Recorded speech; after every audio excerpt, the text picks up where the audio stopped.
నమస్తే welcome to CM today news. తిరుపతిలో తొక్కిసలాట ఘటనపై టీటీడీ చైర్మన్ బిఆర్ నాయుడు క్షమాపణలు చెప్పారు. బోర్డు తప్పిదం లేకపోయినా భక్తులందరికీ బోర్డు తరపున సారీ చెబుతున్నట్లు తెలిపారు. ఇలాంటి ఘటనలు పునరావృతం కాకుండా బోర్డు తరపున ఎలాంటి భద్రతా చర్యలు తీసుకోవాలో చర్చిస్తామన్నారు. ఇక మీదట ప్రతి విషయంలోనూ బోర్డు సభ్యులు భాగస్వామ్యం అవ్వాలని అనుకున్నట్లు వెల్లడించారు. తొక్కిసలాట ఘటన కొంతమంది అధికారుల అత్యుత్సాహం వల్లనే జరిగిందన్నారు. దీనిపై చింతిస్తున్నామని తెలిపారు.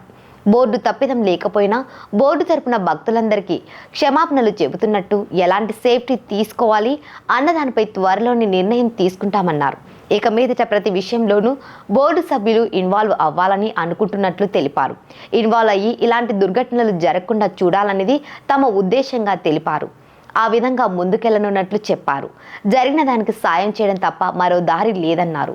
చనిపోయిన వారిని వెనక్కి తీసుకురాలేమని ఒకటి మాత్రం ఖచ్చితంగా చెబుతున్నట్లు భవిష్యత్తులో ఇలాంటి ఘటనలు జరగకుండా పటిష్టమైన భద్రతా చర్యలు తీసుకుంటామన్నారు. తాము పూర్తిగా అధికారుల మీద వదిలేసి ఉండాలని అనుకోవడం లేదని తాము కూడా పర్యవేక్షణ చేస్తున్నట్లు తెలిపారు. కొంతమంది అధికారుల అత్యుత్సాహం, వారి నిర్లక్ష్యం వల్ల జరిగిన దుర్ఘటన ఇది అని తెలిపారు. వాళ్ళు కూడా కావాలని చేశారని తాము అనడం లేదన్నారు. వాళ్ళ నిర్లక్ష్యం వల్ల జరిగిన సంఘటన ఇదని తెలిపారు. తామంతా బోర్డు తరపున క్షమాపణలు చెబుతూ చింతిస్తున్నట్లు టీటీడీ చైర్మన్ బిఆర్ నాయుడు తెలిపారు. ఈ దుర్ఘటన జరగకుండా ఉండాల్సిందన్నారు.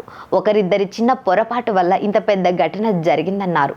ముఖ్యమంత్రి చంద్రబాబు దీనిపై జ్యుడిషియల్ ఎంక్వైరీ వేశారు.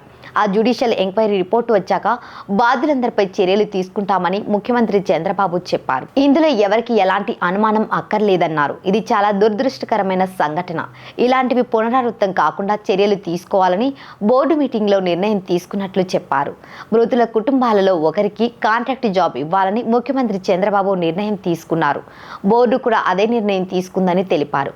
ఒకరిద్దరు యాక్సిడెంటల్గా చేసిన తప్పు ఇది. వాళ్ళు కావాలని చేశారా అనేది రిపోర్ట్లో వస్తుంది. అందుకు అనుగుణంగానే చర్యలు ఉంటాయని తెలిపారు. ఎవరిని ఉపేక్షించే ప్రసక్తే లేదని టీటీడీ ఎమర్జెన్సీ మీటింగ్లో తీసుకున్న నిర్ణయాలను వెల్లడించారు.